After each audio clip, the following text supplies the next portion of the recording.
Good morning. Well, this is about my 50th take this morning.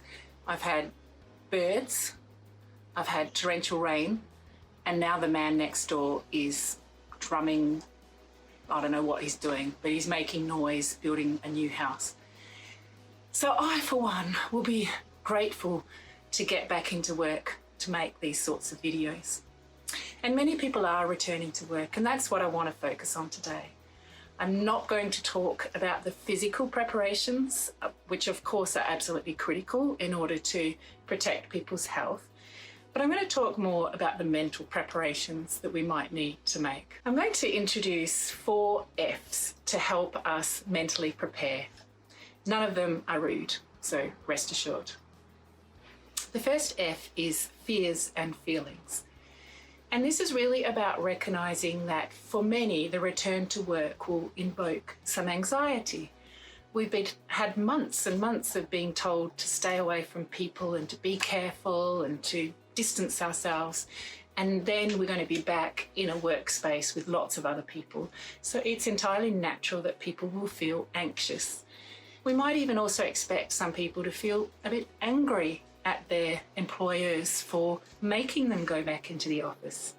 And we might expect people to feel some grief and some loss at some of the good things that they've enjoyed whilst working from home.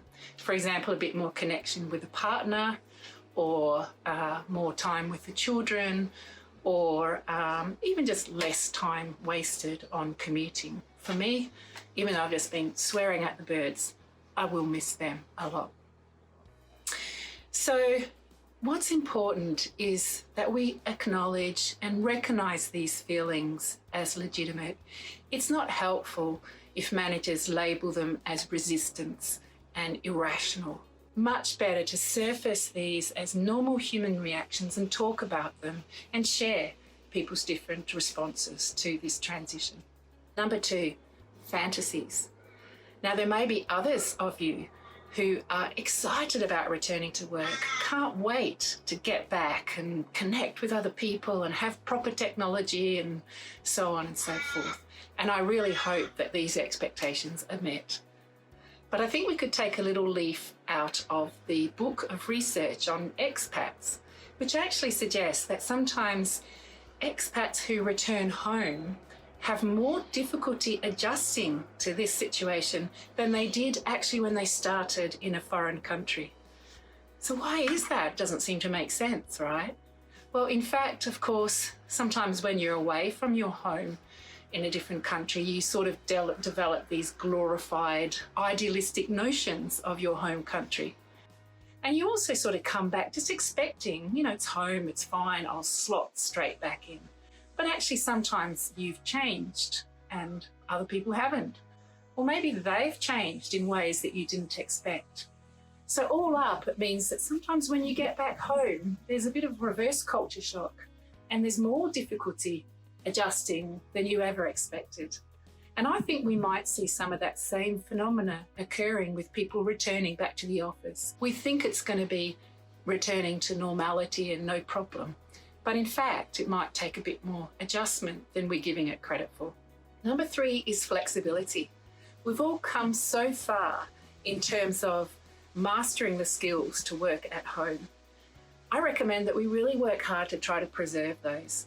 So whether that means retaining some time that we still work from home, a couple of days a week, for example, or 1 week on, 1 week off, I think there was great value in trying to enhance the flexibility that we normally approach our work with.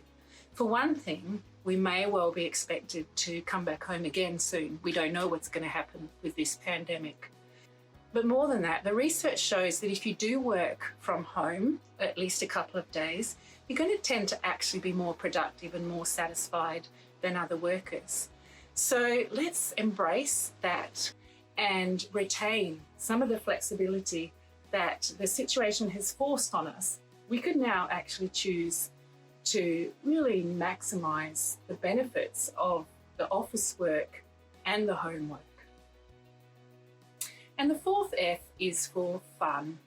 Given the fears and the unrealistic expectations that people might have about returning to work, Is there something that you and your team can create that makes that re-entry just more positive experience? It might be sharing some of your craziest experiences while working at home, or it might be something completely different.